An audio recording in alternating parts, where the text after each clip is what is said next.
first car I ever drove was a big, beautiful, black and yellow two-door, hardtop, 1957 Ford Fairlane. It was our family car, and I was 14 the first time I sat behind the wheel. Both Hands on the Wheel. The Pass It On for Monday, March 6th, 2023. Brought to you by Pass 1 Hour Heating and Air. Here's Francis Pass. I pulled out of the driveway and made a right turn. Dad warned me how dangerous driving on gravel roads can be. When I came to the top of a hill, he instructed me to always be over on my side of the road. Gravel roads are not as wide as regular highways, and people tend to drive in the middle. That's what my dad told me. Yes, I was driving. And yes, I was driving illegally. But back then, when you lived on a farm, you had unofficial, unwritten permission to drive a motor vehicle, regardless of your age.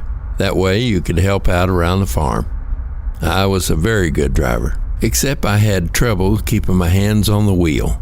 Dad would shout, 10 and 2, keep your hands at 10 and 2. I preferred to drive with one hand on the steering wheel, because that's how my dad did it, and I wanted to be like him. But he just wanted me to keep both hands on the wheel and both eyes on the road. That was my first experience behind the wheel of an automobile. Now, one of the first cars that caught my attention was a 1962 Chevrolet Corvette. What a beautiful machine. I can still see it gleaming in the sunlight on the lot at the Dongola dealership. Man, it was impressive. Ado Carricker owned the dealership. Billy Brown was the salesman, and I delivered newspapers to both of them. One day, as I was on my route, Mrs. Brown came out of the house and said that Billy had told her how I was admiring that Corvette. Once I confirmed Mr. Brown's claim, she said, "You know, you'd look good in one of those." I told her I'd like to have one, and she replied, "Well, you work like you're working, save your money, and you can buy one of those one of these days." From that day forward, I vowed to own a Corvette. Someday, some way. Fast forward 40 years to 2002. That year, I set 3 very ambitious goals, one of which was to buy a new Corvette.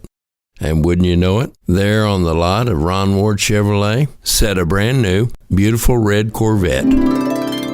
I stopped by and asked if I could take it for a test drive. But since this car would be transporting one of the Queen candidates in the Herrenfesta parade, the salesman said no. However, he did allow me to sit in it. I did just that.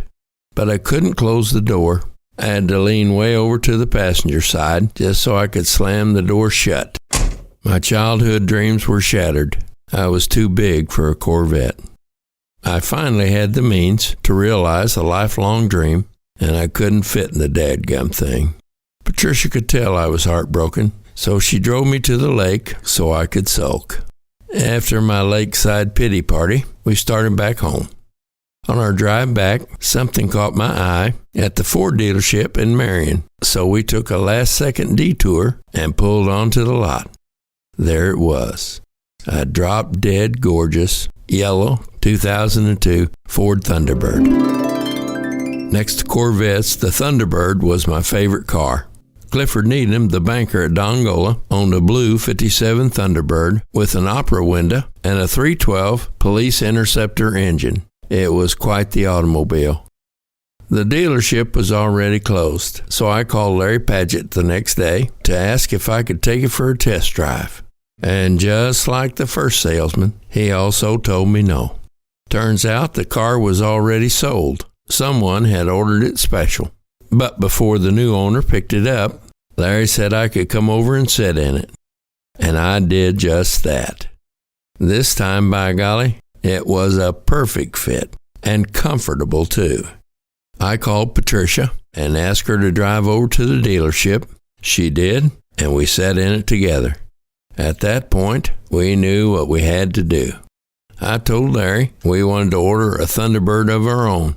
He said he could, except it'd have to be a 2003 with a different grille and more horsepower. We ordered our Thunderbird that day, black on black, with a blue pinstripe down the side, one of a kind. 20 years later, we still drive it. In fact, we took it for a spin the day after Valentine's Day. It was 70 degrees, so of course we put the top down. Driving in our Thunderbird is one of our favorite things to do. But truth be told, I don't always keep both hands on the wheel. Sorry, Dad. Be well, stay well. Thanks for listening. Francis Pass. P.S. Ironically, my two Army buddies, Tim and Wayne, own Corvettes. One of these days, we're going to have us a Corvette Thunderbird rally.